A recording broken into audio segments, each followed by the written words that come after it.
WHO के अनुसार एक महामारी दुनिया भर में एक ही समय में एक नए वायरस का प्रसार है, जिससे कई लोग प्रभावित होते हैं। मनुष्य कभी कभी सबसे खराब और डरावनी महामारी से निपटता है जो जनता के स्वास्थ्य को चेतावनी देता है, लेकिन बिना किसी संदेह के हम कह सकते हैं कि यह पहली बार नहीं था। विभिन्न घातक महामारी मुख्य रूप से जानवरों से फैलती हैं और उन्हें बड़े पैमाने पर लोगों की मृत्यु के लिए दूषित करती हैं। इस सूची में हम इतिहास के शीर्ष 10 सबसे खराब महामारियों की जांच करेंगे। नंबर 1, कोविड-19। विश्व स्वास्थ्य संगठन ने 11 मार्च को एक महामारी के रूप में कोरोना वायरस के संकट की घोषणा की। हाल ही में खोजे गए कोरोना वायरस ने इस निरंतर संक्रामक वैश्विक महामारी कोविड-19 का कारण बना। 26 जनवरी 2021 तक इस प्रकोप से लगभग 21,49,460 लोगों की मौत हो गई थी। WHO ने 188 से अधिक देशों और क्षेत्रों में 10,02,84,461 मामले दर्ज किए। शोधकर्ताओं ने वायरस के बारे में अज्ञात है जब तक कि यह दिसंबर 2019 में चीन के वुहान में शुरू नहीं हुआ। कोविड-19 के सामान्य लक्षणों में बुखार, सूखी खांसी, थकान शामिल है। इसमें कम आम लक्षण भी होते हैं जैसे कि दर्द, कंजक्टिवाइटिस, सिर दर्द, स्वाद या गंध में कमी, गले में खराश, दस्त, त्वचा पर दाने या उंगलियों या पैर की उंगलियों का मलिनीकरण। यह वायरस 3 घंटे तक हवा में सक्रिय रहता है। अधिकांश लोग विशेष उपचार की आवश्यकता के बिना ठीक हो जाते हैं। बड़ी उम्र के लोग और हृदय रोग, पुरानी सांस की बीमारी, मधुमेह और कैंसर जैसी चिकित्सा समस्याओं वाले लोग गंभीर बीमारी का कारण बन सकते हैं। हमारे हाथों को धोना या बार बार अल्कोहल आधारित रंग का उपयोग करना, मास्क पहनना और हमारे चेहरे को नहीं छूना लगभग हमें और अन्य लोगों को संक्रमण से बचाता है। संक्रमित मरीज से खांसने, छींकने या बोलने पर छोटी छोटी लार गिरना बंद हो जाती है, तो ये बूंदें व्यक्ति से व्यक्ति संपर्क के माध्यम से फैलती हैं। प्रत्येक बूंद में वायरस के अरबों कण हो सकते हैं। इस बीमारी की सामान्य ऊष्मायन अवधि 1 से 14 दिनों तक है, लेकिन आमतौर पर इसमें 5 दिन लगते हैं। इसके अतिरिक्त इसके पास वर्तमान में कोविड-19 के लिए कोई विशिष्ट टीके या उपचार नहीं है। संचरण को रोकने के लिए भौतिक दूर करने के उपाय सबसे अच्छी विधि है। इस प्रकार यह भी सबसे खराब महामारियों में से एक है। नंबर 2, रूसी फ्लू। रूसी फ्लू, जिसे एशियाटिक फ्लू भी कहा जाता है, भी सबसे खराब इन्फ्लुएंजा महामारी में से एक था। रूसी फ्लू का नाम इसके पहले दर्ज मामले से आया है जो रूस में था। 19वीं शताब्दी में जनसंख्या के तेजी से बढ़ने के कारण यह केवल 4 महीनों में अन्य महाद्वीपों तक पहुंच गया। इन्फ्लुएंजा ए वायरस उपप्रकार विसर्ग 3N8 इस बीमारी का कारण बना। इसके अतिरिक्त संक्रमित व्यक्ति को लक्षणों की एक सरणी के साथ हिट करने में 1 से 4 दिन लगते हैं। इस बीमारी के मुख्य लक्षण बुखार, सिर दर्द और तेज ठंड लगना था।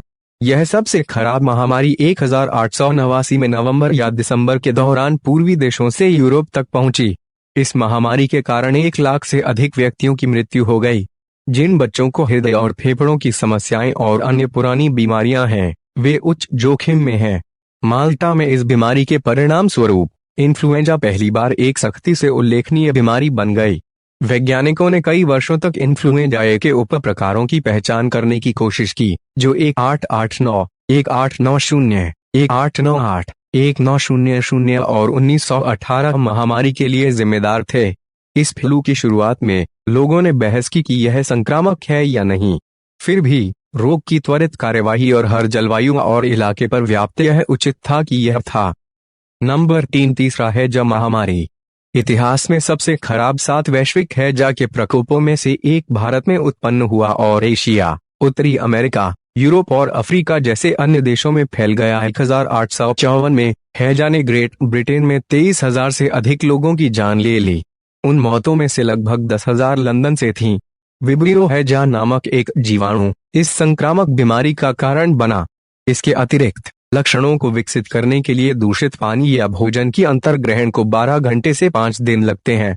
हैजा बच्चों के साथ साथ वयस्कों को भी प्रभावित करता है और अगर इलाज न किया जाए तो कुछ ही घंटों में जान जा सकती है। इन जीवाणुओं से संक्रमित लगभग 80% लोगों में कोई लक्षण नहीं दिखाई देते हैं।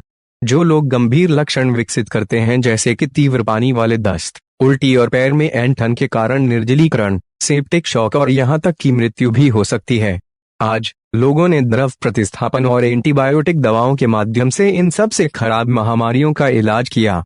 WHO के अनुसार हैजा के टीके की उपलब्धता 65% तक प्रतिरक्षा प्रदान कर सकती है। ब्रिटिश चिकित्सक जॉन स्नो ने हैजा के मामलों पर नजर रखी और अंततः बीमारी के संक्रमण के कारण के रूप में दूषित पानी पाया। जॉन स्नो के निष्कर्षों के बाद स्थानीय मामलों की संख्या में नाटकीय रूप से कमी आई, लेकिन अन्य क्षेत्रों में कुछ अधिक वर्षों तक मात्रा जारी रही। हैजे से बचाव के लिए लोगों ने निगरानी, स्वच्छता और स्वच्छता, पानी, सामाजिक जुटान, उपचार और मौखिक हैजा के टीकों का इस्तेमाल किया। चेचक। चेचक इतिहास के अन्य सबसे बुरे महामारियों में से एक है। मनुष्य केवल उस बीमारी को फैला सकता है जो एशिया, यूरोप और अरब के लिए स्थानिक मारी थी। इसका प्रकोप प्रत्येक 10 लोगों में से 3 के लिए जिम्मेदार था जो संक्रमित थे, और उन बचे हुए लोगों पर चोट के निशान दिखाई दिए। स्मेलपॉक्स वायरस, वेरोला वायरस, पहली यूरोपीय खोजकर्ताओं के साथ नई दुनिया में पहुंचा, जहां व्यक्ति इस बीमारी से प्रतिरक्षित नहीं थे। आधुनिक मेक्सिको और संयुक्त राज्य अमेरिका के लोगों की मृत्यु दर पुरानी दुनिया की तुलना में बहुत अधिक है। जिन लोगों को चेचक हुआ था, उन्हें तेज बुखार, वेश्यावृत्ति, एक विशिष्ट प्रगतिशील त्वचा, लाल चकत्ते और कुछ मामलों में उल्टी हो गई थी। इसके फैलने में छाले जैसे घाव शामिल हैं जो पूरे शरीर में होते हैं। इस अवस्था में आगे निकलने वाले उत्तरजीवी गहरे, स्थायी निशान और अक्सर अंधेपन का सामना करते हैं। यह शरीर के तरल पदार्थ या बिस्तर और कपड़ों जैसे पदार्थों के सीधे संपर्क से भी फैलता है। इमारतों या अन्य संलग्न स्थानों में हवा भी इस वायरस को फैला सकती है, लेकिन यह आमतौर पर कम होती है। शोधकर्ताओं के पास इस बात का कोई सबूत नहीं है कि कीड़े या जानवर बीमारी फैलाते हैं। एक वैक्सीन जिसने सदियों बाद पहले वायरस की महामारी चेचक को रोका, और विश्व स्वास्थ्य संगठन ने घोषणा की कि चेचक को 1980 में दुनिया भर में हटा दिया गया था। HIV ads. मानव इतिहास में एड्स सबसे विनाशकारी महामारी में से एक है। शोधकर्ताओं ने मानव इम्यूनोडेफिशिएंसी वायरस HIV की खोज की और 1980 के दशक की शुरुआत में इम्यूनोडेफिशिएंसी सिंड्रोम एड्स का अधिग्रहण किया। इस वायरस ने लगभग 35 मिलियन लोगों की जान ले ली। हम अभी भी HIV एड्स से जूझ रहे हैं, जो मध्य और पश्चिम अफ्रीका के एक चिंपांजी वायरस से उत्पन्न हुआ है। यह एक रहस्यमय बीमारी के रूप में कार्य करने वाला पहला था, जो मुख्य रूप से संयुक्त राज्य के शहरी क्षेत्रों में समलैंगिक पुरुषों को संक्रमित करता था।